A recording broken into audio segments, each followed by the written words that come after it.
Ready, begin. I pledge allegiance to the flag of the United States of America and to the republic for which it stands, one nation, under God, indivisible, with liberty and justice for all.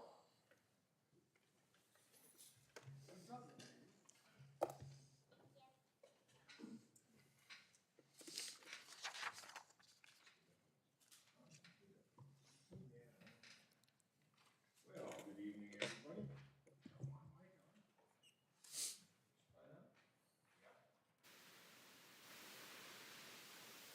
That, Now I can. I guess, there you go. Okay, there we go. I guess that'll work. Okay, let's do our homework here. Let's see, we need approval of the, let's do roll call first. Let's get that done. Commissioner Wolf. Present. Commissioner Retstad. Present. Commissioner Hitz. Commissioner Brzee. Commissioner Beck. Here. Vice Chair Markarian. Present. And then Chair Algauer. Here. Okay, with that, huh? Uh-oh.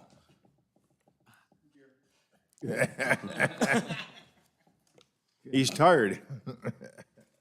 Must have got back from vacation. Okay, with that, let's move to our consent agenda and the minutes from May 18th. Yep, that is correct. The only item on the consent agenda is the May 18th minutes. All the planning commissioners except for Aaron Wolf was present at that meeting. Okay, I move to accept the May 18th minutes as they were presented. Second. we got a motion and a second. Any discussion? With that, all those in favor? Aye. Aye. No, so we have a full vote. Okay. We don't have any back minutes either, do we? We're all caught up, aren't we? We are all caught up. And then as a point of order, we did skip over the public comment on items not on the agenda. However, there were no public comment slips received for that. And so the next item will then be new business, which is the draft 7-year capital improvement program. Every year, the Planning Commission does review the draft CIP and provide a determination of general plan conformance with the provisions listed in it. And so Landon Curran will be providing the presentation of the draft CIP. And it was, I want to note, presented at the last Rattler City Council meeting as well on May 23rd. All right, thank you, Ben, and good evening, Honorable Chairman and Planning Commissioners. It's my privilege to present for you our draft 7-year capital improvement program. I'm going to be going through the same presentation that was presented at the last City Council meeting when our draft CIP was approved as a part of our annual budget process. And I've got a presentation here that's set up to highlight our projects that are in that capital improvement program. What I plan to do is go through that list in a bit of an abbreviated fashion for you and highlight a few of them as we go through. I'll leave the list up on the slides as we go through them so you can get a feel for those projects that are listed, and I'm happy to dive into any of those projects further as we go through the presentation or at the conclusion as we go through that. So I'll go ahead and get started. These first two slides here just show the revenue and the funding sources that make up our capital improvement program funding. And as you can see, we are always aggressive and actively pursuing grant programs and partnerships. So a significant portion of our capital improvement program, about 47%, is covered by either state or federal grants or partnerships with other agencies like San Bernardino County Flood Control. And so I'll go ahead and start going through our list of projects here. The way that this is set up is the projects are kind of categorized in different time frames here. So this first list of projects that I'll be going through and highlighting the ones in yellow just with a little bit more information as an example are ones that will be completed this fiscal year here in the next several weeks. Starting off with this category of drainage facilities, I thought I'd highlight for you one of our larger drainage projects that we have that's actively under construction. This is up near the corner of Oakland Road and 2nd Street And just west of Bryant, the large drainage basin project and channel realignment that we're constructing for flood control and groundwater recharge. And we are done with Phase 1A and wrapping up Phase 1B here in the coming weeks as we ultimately improve that channel and grade that drainage basin for flood protection and removing project properties from the floodplain, as well as some of the other phases that are underway for future development of a permanent lake in that area. So that's a very large project that we're making good progress on. You'll see the other category there, park and public facilities, with that list of projects. And once again, I won't go through each one of these for the interest of time, but happy to go through any of them as we have these slides up on the screen, or if we want to go back, we can certainly do that. Next, this is the same category I thought I'd highlight for you, just an exciting project that wrapped up this last fiscal year, which was the completion of the new traffic signal at Oakland Road and 2nd Street. That was fully funded with Highway Safety Improvement Program funds and a very important intersection with an active crossing for students over to the schools and the community park. So we were excited to wrap that project up and have that in service. Next category here, we have our projects that started this last fiscal year and are rolling through past this month into the next fiscal year. So there's a series of projects here that are ongoing and we'll be wrapping up in the next fiscal year. One of which we just started was the traffic signal left turn phasing modification. So that particular project is under construction. You may see some work occurring at about, there are 5 locations that are a part of that construction contract where we are converting what was a green arrow left yield into a protected left turn.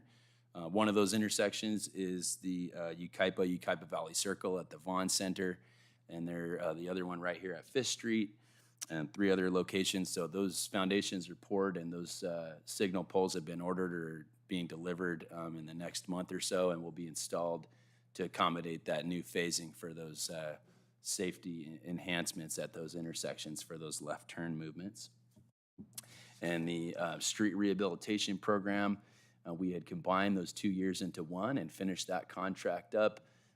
That work is complete. One of the streets you may recall discussing at last year's meeting where we discussed the pavement management program and CIP. We discussed some ongoing projects in the condition of Avenue H, just over near 5th Avenue I Park in that area, that part of town. That was incorporated as a part of this contract. So that work has been completed, and that street looks really good as a result of that project being done, along with many other streets.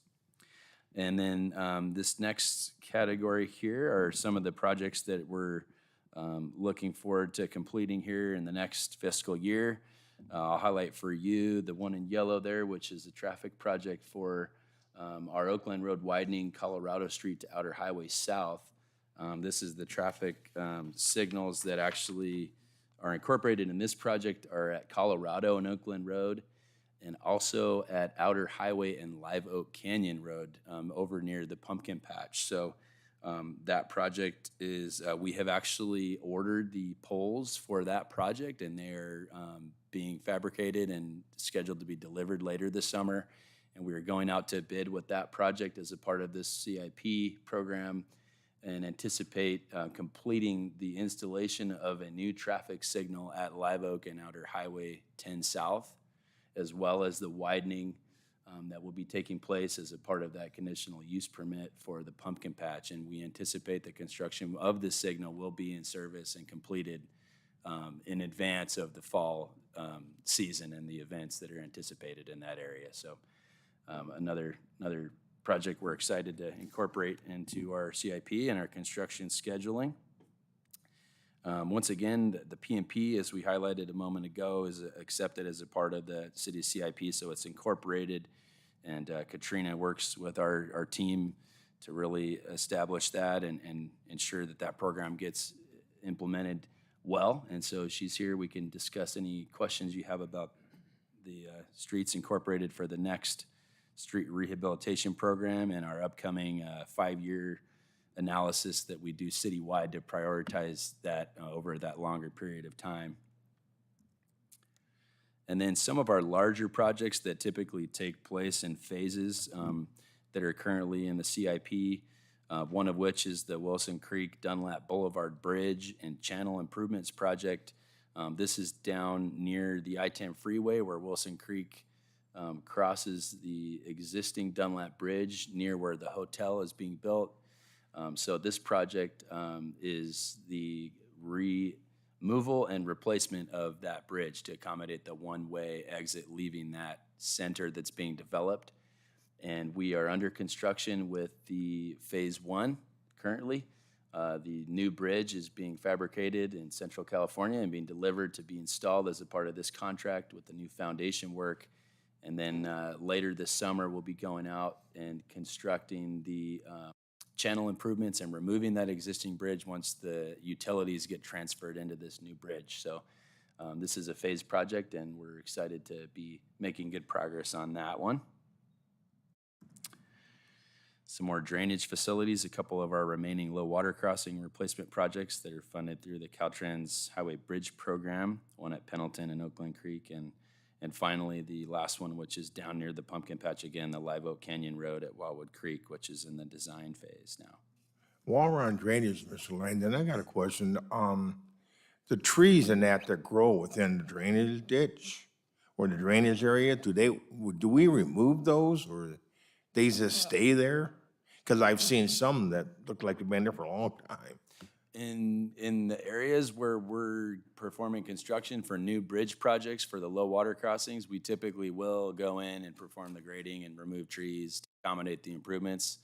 And many times the permits required for that will require mitigation either on or off site. Are you asking about natural drainage courses, some of the smaller drainage courses in town? Yeah, natural.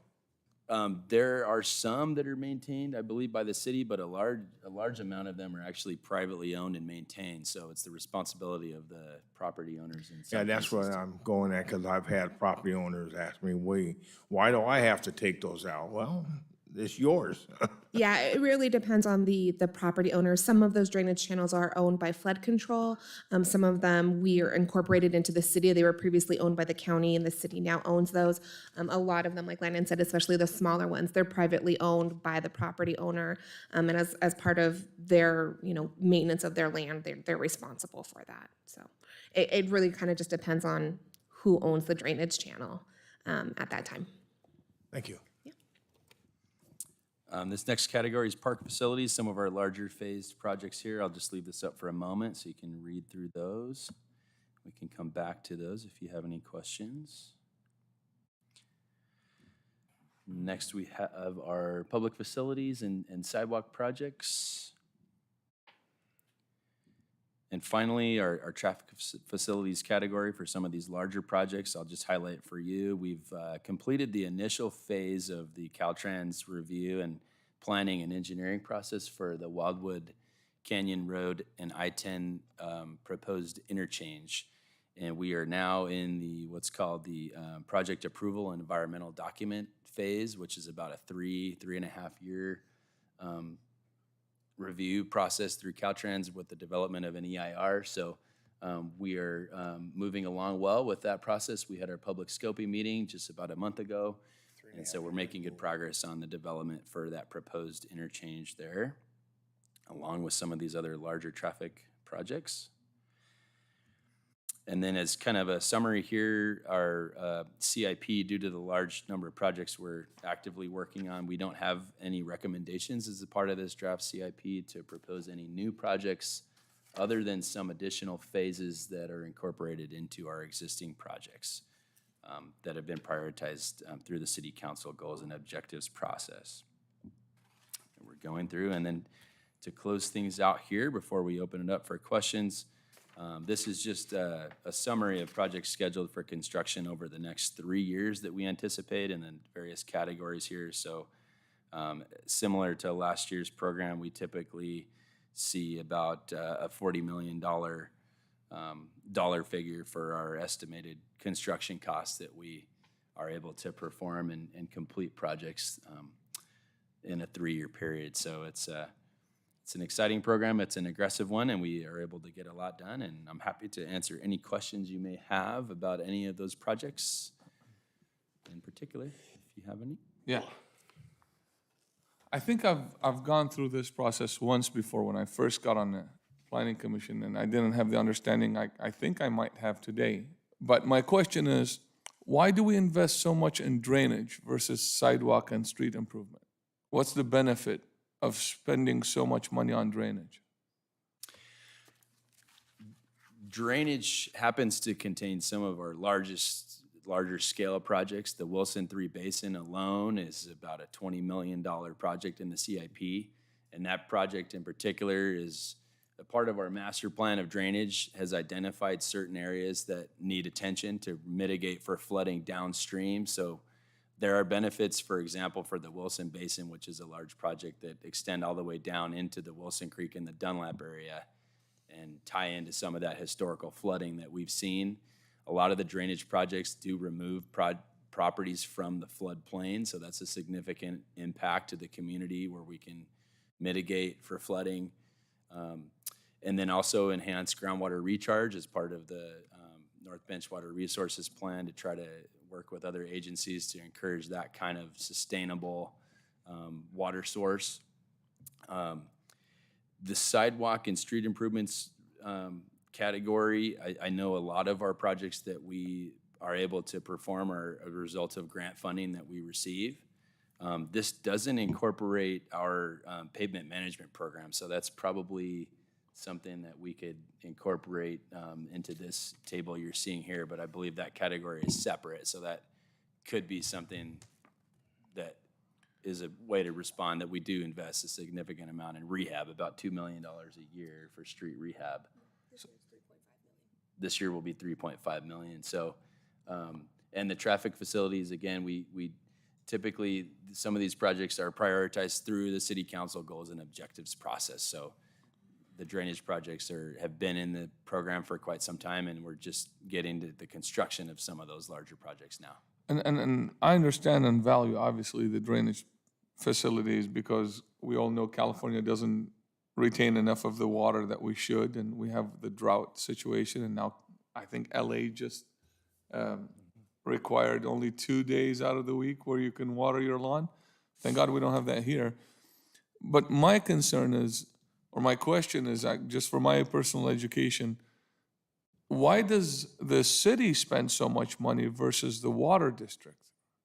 And why so much on drainage from our capital improvement budget rather than streets and improving safety? And I love all the stuff that we're doing on the streets, and left turn phasing lights are incredibly important, especially with what I deal with every day. So that's just how do we determine 20 times spending on drainage versus street improvement?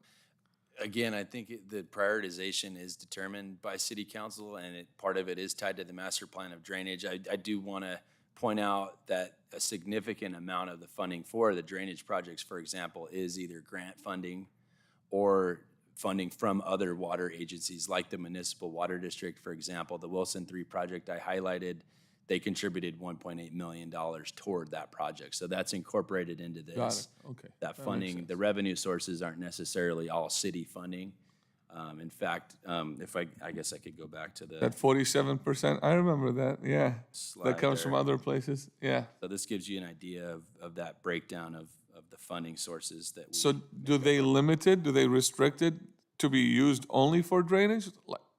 I guess if I were involved in the city council level, I would want to ask the question, instead of doing 23 million on drainage and 1.5 on street improvement, can we do 20 million on drainage, which is still a lot of money, and put that 3 towards street improvement? I think if we were to go back and look at some of the prior years, you would see a little bit of a shift in that breakdown for the different categories. For example, the Yucaipa Boulevard Phase 1 and 2 widening that took place about 2 years ago, and we completed that.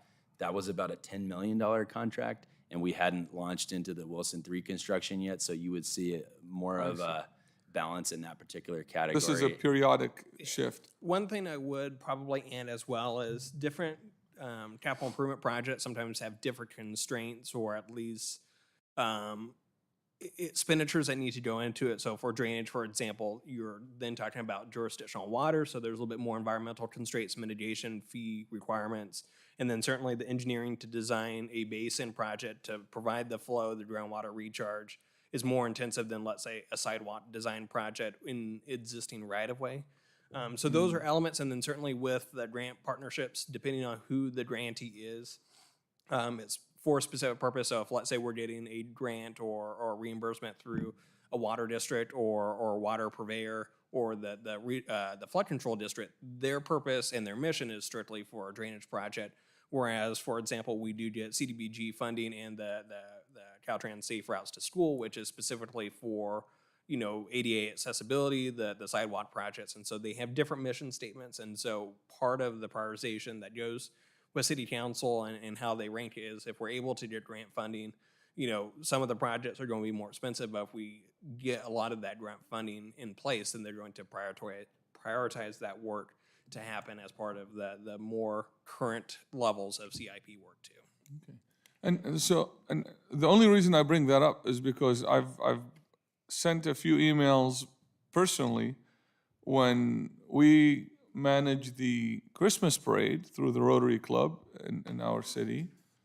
We line up all the parade on California Street from A, B, C between Adams and First. And a lot of these streets don't have sidewalks.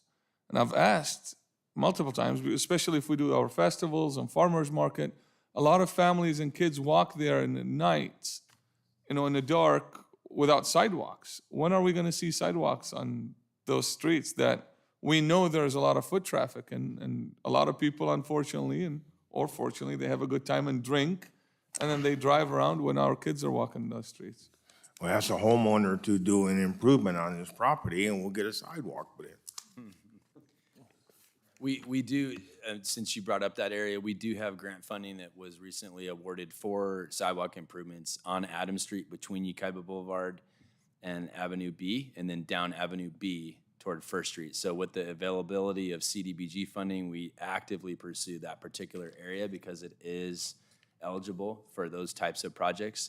And so we always have a design project, and it's always in our CIP to incorporate improving access specifically to Yucaipa Boulevard. City Council has prioritized the sidewalk access off of Yucaipa Boulevard in the uptown area and along that entire corridor. So those particular areas for sidewalk projects in particular are already prioritized, and we actively seek grant funding to improve those areas. An additional element, we don't have the graphic here tonight, but as part of the draft housing element that was presented for adoption at the last planning commission meeting, we did include a graphic to show some of these infrastructure improvements like the sidewalks and other access improvements to certain areas, including the uptown area as well as Dunlap, to show in terms of the housing strategy that the city has made a commitment to improving the quality of life and the ability to facilitate development and the harmonization of what those future residents will need as part of that. So there is I think a pretty nice graphic that does show some of those connectivity stuff, but we unfortunately don't have it. But yes, to your point, providing greater access to where people are walking is something that needs to be done, and certainly City Council through grant projects have worked to do that. And you know, each year we're able to bite off more and try to do it as with limited impact to the city's general fund as well. All right. Can I add to what Chris, I think what might help is, I remember when I first got on the commission, you guys talked about the drainage projects, and I thought we were winding down with some of those projects. Is there a shelf life on these projects? You know, we did a lot of bridges, we've done, it seems like every year, you know, are we doing less and less and less? So let's say by 2025, you know, that $23 million will end up being $13 million. And are we gonna see a progression in that? Or are you guys thinking we're always gonna be spending 23? So we will actually see that being reduced. The city has prioritized, I believe there's been over 10 low water crossing projects, which are those bridge construction projects that have been completed since 2006. The last two are our Pendleton and our Live Oak, and those are the two projects that Landon referenced. Those are high-cost projects. I would say they're easily $10 million each. What's nice about those is they are 90% reimbursable through the Highway Bridge Program grant, and that's given to us through Caltrans. So while we see $20 million up there, only 90% of that, or I'm sorry, 90% of that is being reimbursed through a grant. So once those two large bridge projects are completed, and once Wilson 3 is completed, you will see that number skewed significantly once we've expended that grant funding. So kind of to answer Commissioner Markarian's question about things being allocated and stuck with, $20 million for drainage, yes, it does have to be put towards drainage, but that's because it's mostly grant funding. So it may be helpful, and this is what I was just talking to Landon, in the future to kind of see, and if you bring up that graphic, what's actually coming out of the general fund, which is sort of the city's fund that we can choose what to allocate. It's actually a small portion. And so all of those larger numbers, they're driven by the grant funding. They tell us what they are willing to reimburse for. So we will see those drainage numbers come down, I would say, once those 2 or 3 larger drainage projects are completed. And like Ben highlighted a moment ago, I think it's important to point out that a lot of these larger drainage projects are multi-year design phases with multi-agency reviews going on. And also impacts in the jurisdictional waters require special permits. So once that design process gets toward the end of to 100% and construction-ready drawings and plans with the permits in hand, there is a time frame to get those construction components completed within that permit expiration time frame and get those components completed, constructed, and then begin the mitigation that's associated with it, which also has a pretty high dollar cost amount with it. So like Katrina said, we are gonna be completing over the next 3 years some pretty large, significant drainage projects. There will be some extended mitigation costs that are required by the state and the federal government to mitigate and offset those impacts to the environment. And so we will still see some of those costs rolling through, but as Katrina said, we are gonna be completing a couple very large drainage projects, so we'll probably see a shift in that breakdown of that $40 million in the years to come. Do any of those projects include the park that I don't know, when did we approve it, 2 years ago? On Oakland and East Street? The lake, Dunlap Park? Dunlap Park, we're gonna put the lake in. Isn't that a part of a mitigation project? Yes, that, To the amphitheater? yeah, the Dunlap Park, that project, the design is complete. And we are pursuing grant funding to fund the construction of that park. We recently applied for the grant and we're unsuccessful in that round, so we're actively pursuing grant funding to construct those improvements. Is that a part of mitigation, flood control? That project itself isn't a drainage project.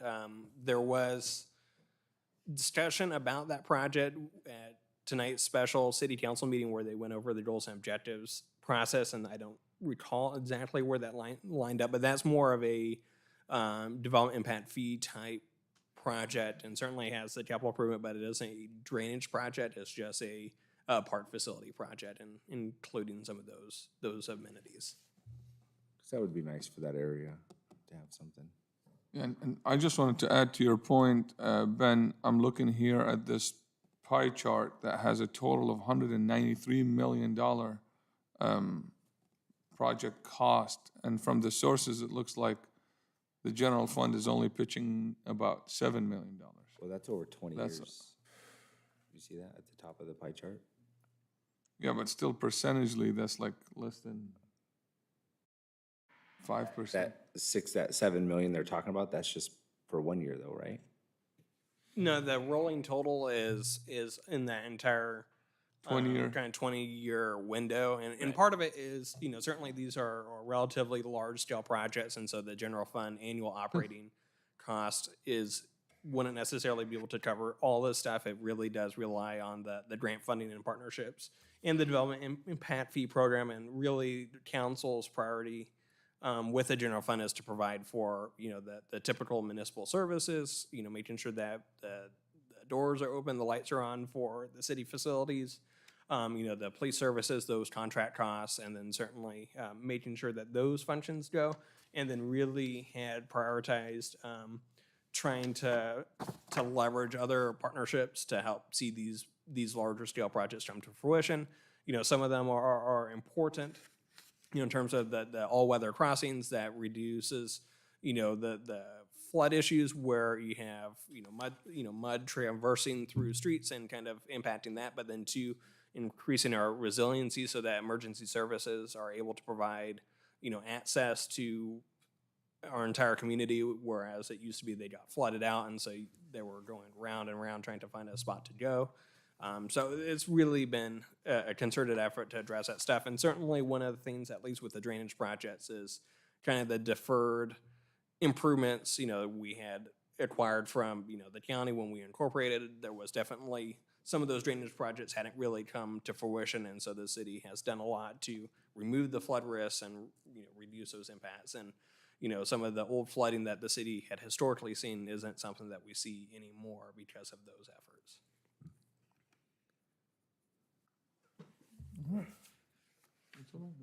Okay. I have a couple of questions. One is on the park. Is there a reason why the grant application was not accepted, or is it just, and is that a state grant or federal grant or combination? Yeah, I believe the state grant that we applied for was through the Prop 68 program. It was a competitive process, and they gave us some good feedback. We had a review, and they gave us some information about how the other projects were more competitive. I don't remember specifically some of the criteria that came up, but one of the things that's prioritized through that program is disadvantaged communities, and I think that perhaps some of the other projects that applied had more of that in their application based on their area where they were doing the project. So that was one factor. And that's an annual cycle? You apply every year, or? Yes, I believe there's another phase coming up. So that cycle has closed, but I believe there will be other opportunities through Prop 68 that we're constantly looking at for. My other question had to do with the off-ramp at Wildwood Canyon Road from I-10. And you said that you've already had the scoping meeting for the environmental document. Are we the lead agency, or is that Caltrans or the Regional Transportation Authority, or? Caltrans is the lead agency for the preparation of the EIR.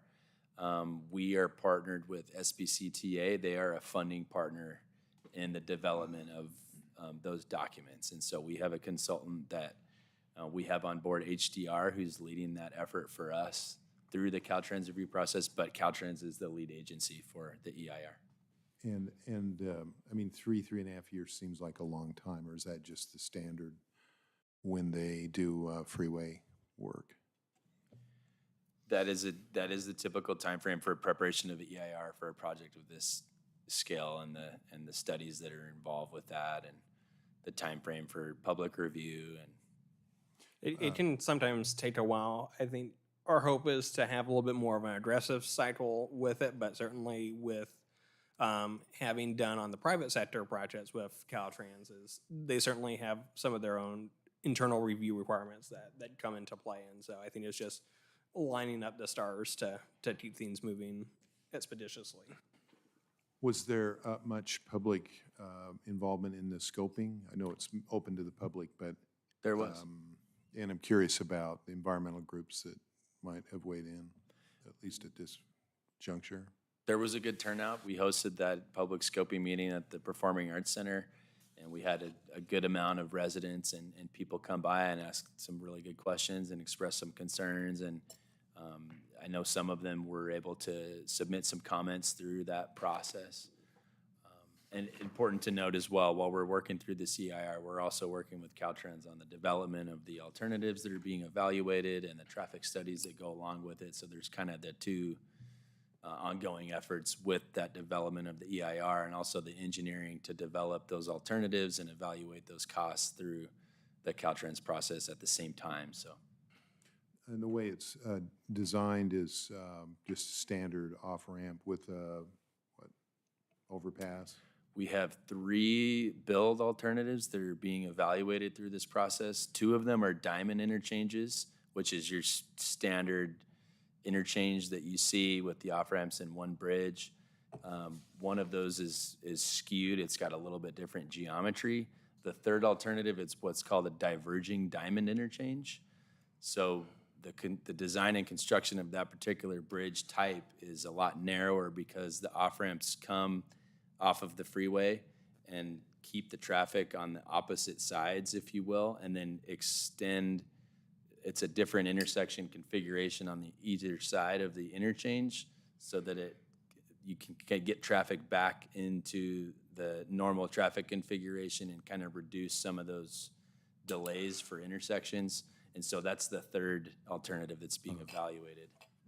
Are these those, I don't know how to describe them, the ones where you come off and the traffic crosses in the middle? Yeah, I believe the closest one is in Henderson, Nevada. There are a few that are similar, but a different type in the Fontana, Ontario area, but they're not diverging diamonds.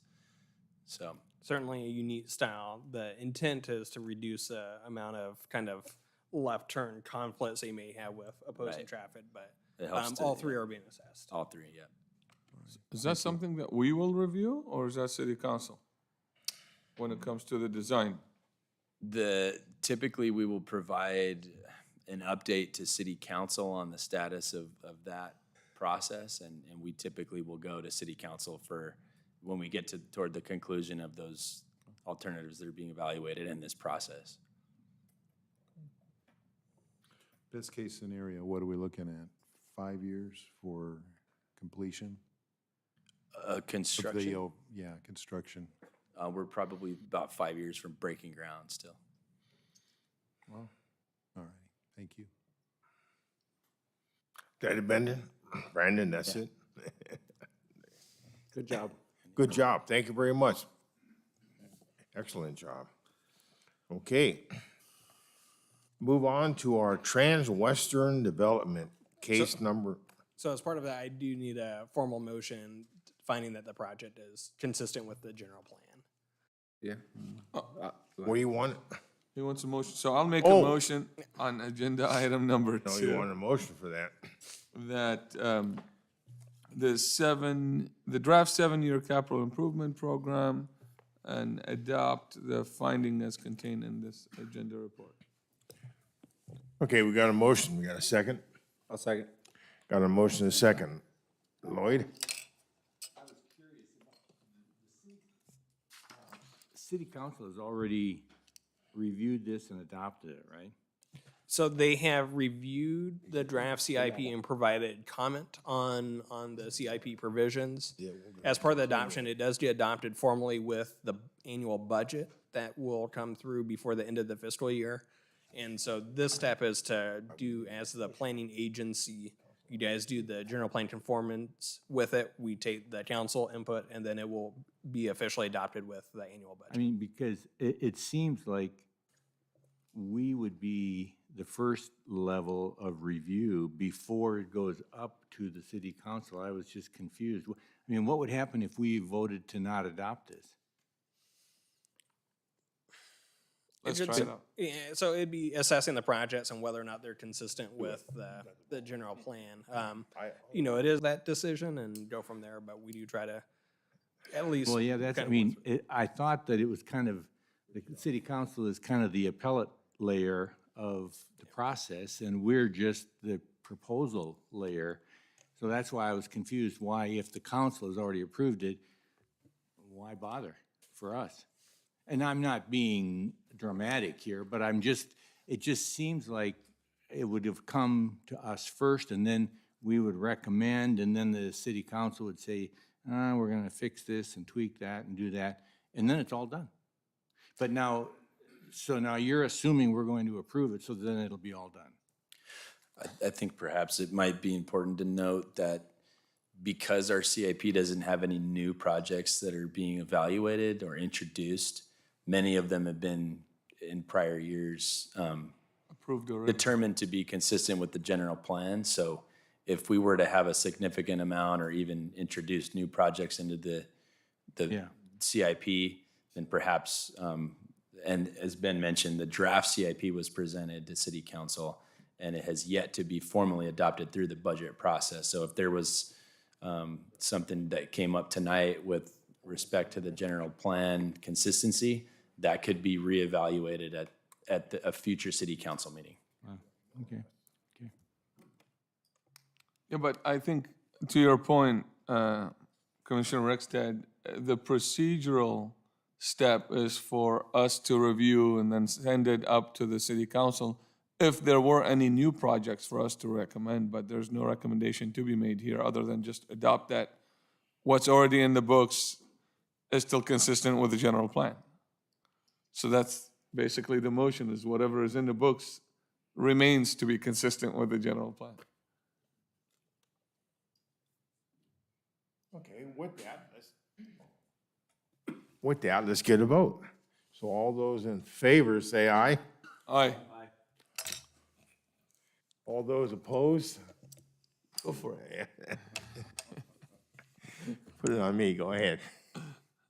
Okay, motion carried. All right.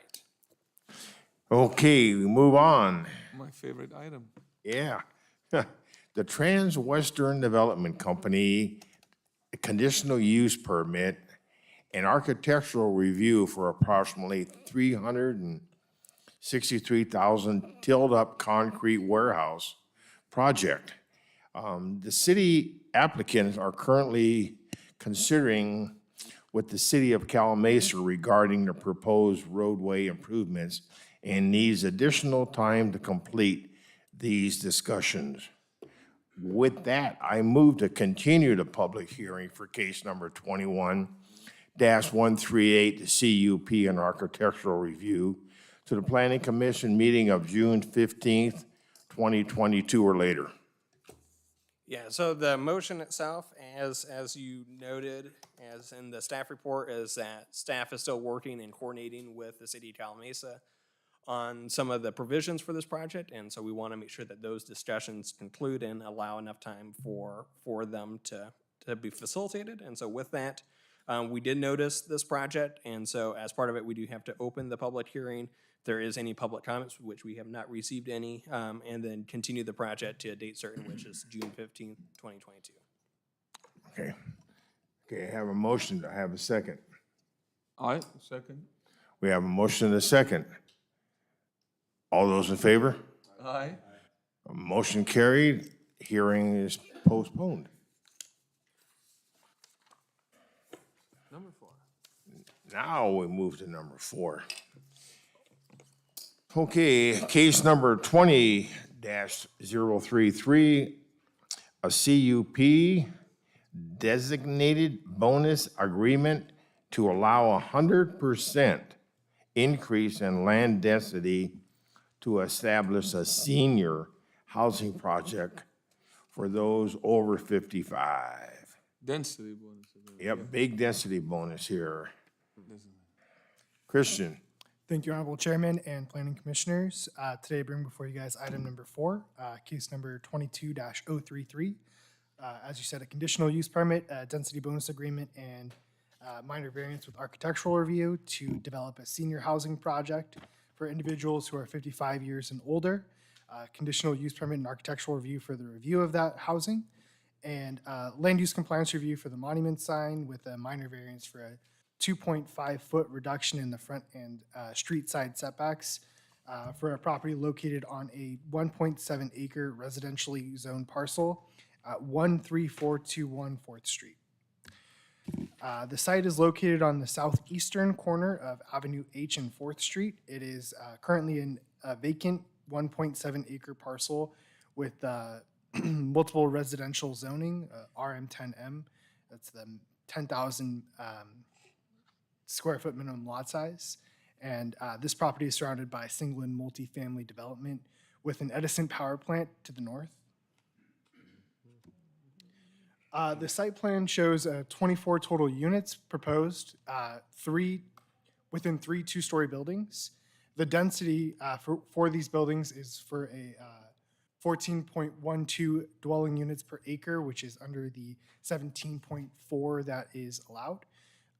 There is an age restriction for those 55 and older because of that density bonus agreement, and it will be made up of 1 and 2 bedroom unit with private open space. The parking for the site includes 59 parking spaces in excess of what is required for the site, with 47% of the site to be landscaped. Proposed landscapes and proposed amenities include a monument sign, public open space, and enclosed garages.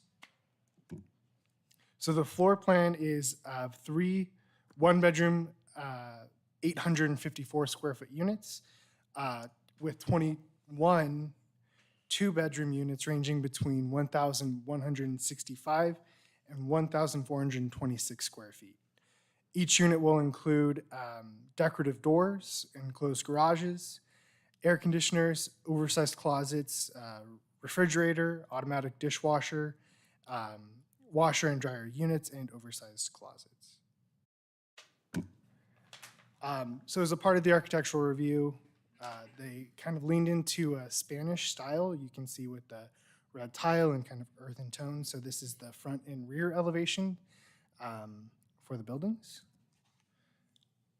As I said before, this is utilizing a Spanish style, which is going to have a little bit more emphasis on patios, outdoor space, archways, and awnings to provide some of that additional articulation. This is the right and left elevation. And just highlighting some of the details, I thought they did a pretty good job on really finding ways to add additional articulation. These are the colors and materials, some of those lighter earthen tones with Capistrano concrete tile roof. As a part of this review, you guys are also going to be reviewing 2 monument signs that will be placed at either entrance. Each sign will be 8 feet long by 6 feet tall for a total sign area of 48 square feet each.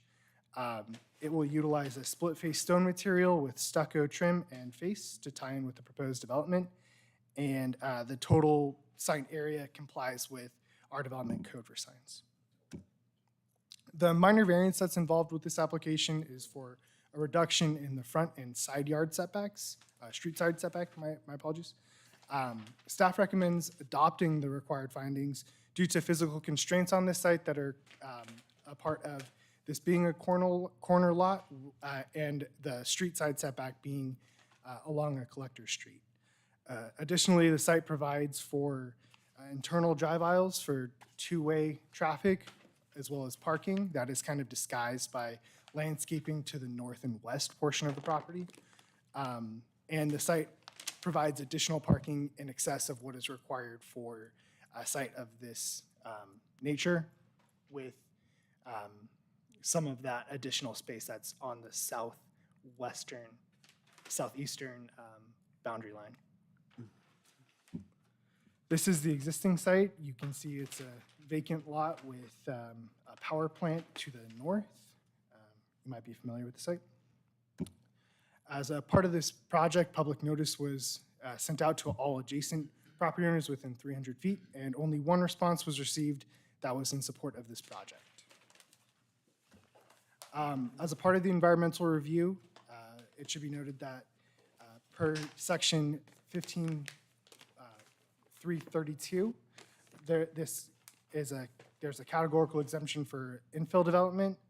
Further, section 15.305 provides a categorical exemption for minor modifications to zoning regulations, and one last exemption in section 15311, which is for the small accessory structure, which is the signs.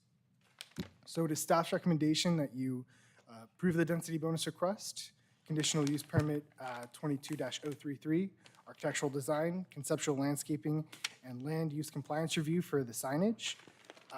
Adopt the findings for the conditional use permit and the minor variance.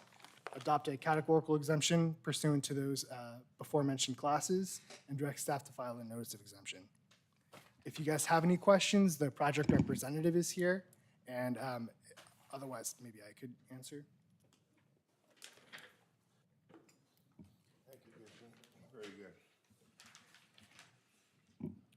I have a couple questions. If you can go to the overall site plan that shows it on the street, yeah, right. Where is the Edison facility? Is that at the top of the map? So it's across Avenue H, yeah. So just past, if Okay. you keep going past Building 1. So the variance to cut it back 2.5 feet, what's the space gonna be?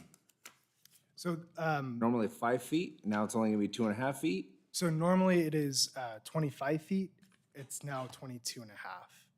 Okay. And then what type of, is there any type of fencing? Yeah, so along the south and east property lines, there's a block wall.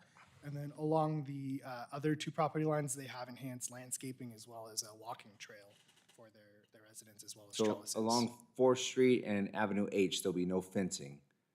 It'll just be the There will be the monument sign and enhanced landscaping, but no proposed fencing at this point. Be open. okay,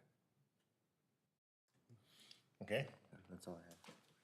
Okay, with that, oh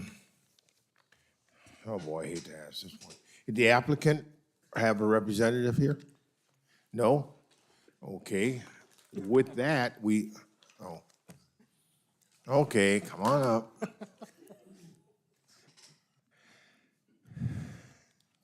Thank you for the nice introduction, JR. No, I don't have any comments. I'm just really here to answer questions. Unfortunately, the developer couldn't be here today, and the main designer is at another commission meeting tonight, so I was the designated agent for this evening. So I'm here to answer any questions if you guys have any, and hopefully you guys are in favor of the architectural style that we went with. So we got lucky, huh? Okay. Questions? Is this, I know you're getting a density bonus for the senior component, but not for a low-income rental component. So this will be a market rate project, is that right? I believe that is correct. Obviously, with the senior project, there's a lot of things that come into play with the density, as well as the parking and what is allowed for what we can accomplish. And so in having our meetings with staff, the client opted for going the senior housing route. All right, thank you. I think it's a nice looking project. Thank you. My only comment was gonna be going in and out of this, if you're going the opposite direction of the traffic. So if you're going on Avenue H, making the left turn into it, and if you're going on 4th Street, making the left turn into it. You guys have anything to make sure that we don't have any collisions going on, going in and out of this project from the opposite side of the traffic? The street improvements that will be done for this project obviously will enhance the neighborhood to what the standards are that are required. It would be just like making a left-hand turn into the existing multifamily projects that are there already. So I don't think it is any different or creates any other additional hazards that wouldn't normally be there according to drivers. And then I guess it's a question to staff. As far as Avenue H and 4th Street are concerned for long-term, are they gonna stay single-lane roads? Yeah, so the street design, they would do the ultimate improvements. So it would be the 2-lane roadway. With that, there won't necessarily be a left turn pocket or like a unprotected left turn. Part of it, this particular project doesn't necessarily have that much traffic flow, but even just thinking, if I was a resident, based on access and the location, you'd probably drive up, if you're coming from County Line Road, north up to 4th Street, you could turn right into the development, and then if you were going back out to go shopping or something like that, you could probably turn right on Avenue H, leaving the site, go down to 5th Street, and then use that as the main arterial to get around communities. So I don't know if there would even be, as a resident, making a lot of left turns. I personally like taking right turns for my driving stuff, and certainly that's, the location allows or would facilitate that too. Thank you. That was my only comment. Thank you. How is it determined when a project is developed on a piece of property like this, when they have to put in sidewalks and curb and gutter? Is that part of, I'm unclear, is that part of the general plan that would mandate that? Or how is it, I mean, someplace, you go up a Date Street and you can see that if somebody remodeled their home, they had to widen the street. And then the next neighbor hasn't done anything for 40 years and you got a narrow street and it's back. So on this project, you said it probably H and 4th will never be enlarged or widened. How is that decision made? So So where's our sidewalks? Yeah, so perhaps a way to clarify, so they will be required to do the roadway improvements to ultimate right-of-way for 4th and Avenue H. As part of the general plan, the roadway classification is only as a 2-lane roadway, so it won't necessarily be 4. You are correct in terms of what the street improvements need to be is in the general plan, both in the circulation section about what the roadway classification is. If it's a collector street, then it's going to be a larger demand of what that future improvements will be. And then there's also improvement levels. There's 4 different categories, and so they identify, do you just need to do the asphalt curb, or is it, sidewalks on both sides of the street, or just one, and as well as like the street light locations. And so as you get to the more rural areas of the community, the demand for infrastructure, because there's less people kind of per linear foot, is a little bit less. And then if you're more in the interior or a little bit more denser areas of the city, the RM district, for example, requires the sidewalk on both sides of the street, as well as, the curb and gutter. So that's, as part of this project, they are meeting those general plan requirements as part of those improvements. And then certainly as capital improvement projects come through where there's gaps on private development, then the city can try to help facilitate those later on. Because I don't remember that did I see sidewalks on this? Yes. There are sidewalks. Yeah.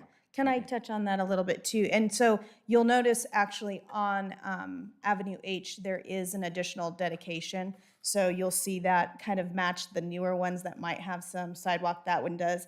4th Street is, I believe, already at its maximum. If you notice, there's a multifamily project just south of this Right project. next- And so right next that door. sidewalk will then continue. So it will tie the sidewalks all around that corner. So it will make, obviously, the community a little bit nicer with the sidewalks that we would love to see everywhere in Yucaipa.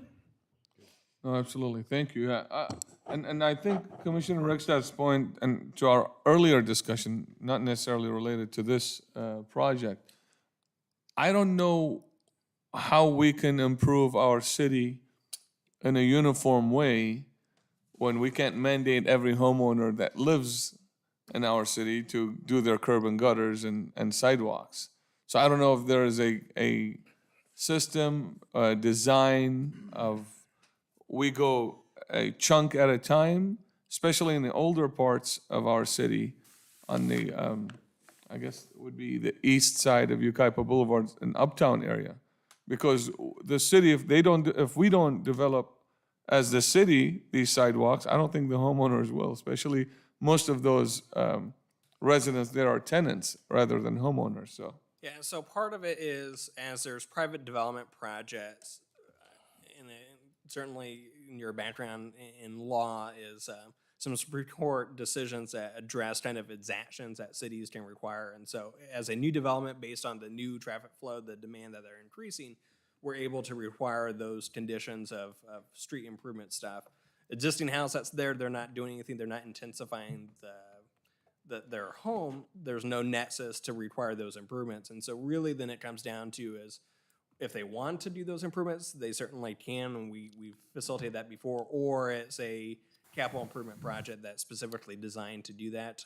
In terms of the city's function, the Development Impact Fee Program prioritizes a number of different streets, like 5th Street, Yucaipa Boulevard, to be funded so that way we do have a cash funding for that, and really it's prioritizing the main arterials of the city, but then certainly leveraging, grant funding like the Safe Routes to School to then back into, hey, if we're close to a school, maybe there's not a lot of cars going here, but there's a lot of kids that need access, let's try to get some competitive grants to help, bridge that funding gap as well. This is a perfect example, as Ben has highlighted for us tonight, in those gaps that we see. Sometimes we have the new development come in and they're conditioned to make those improvements consistent with the general plan of the ultimate condition. Our CDBG grant funding that we get, we did apply for grant funding and we received it for 4th Street from County Line Road up to Amberwood. So that was a gap in our sidewalk system in this part of town, and we just completed construction last week of those sidewalk improvements, so. Awesome. Well, thank you so much. I like the project. I appreciate you guys putting your heart and sweat and money in it, so. I have one other question. Is there a lot of lighting throughout this project? There will be, I haven't seen a light layout yet. Well, obviously, part of our building package, we'll have to do like photometrics, which, gives you the candle foot for like walkways and stuff. But we also have to be careful because it is residential, that you don't want to have a lot of light pollution. So all those things will be taken into consideration and provided when we actually go into construction.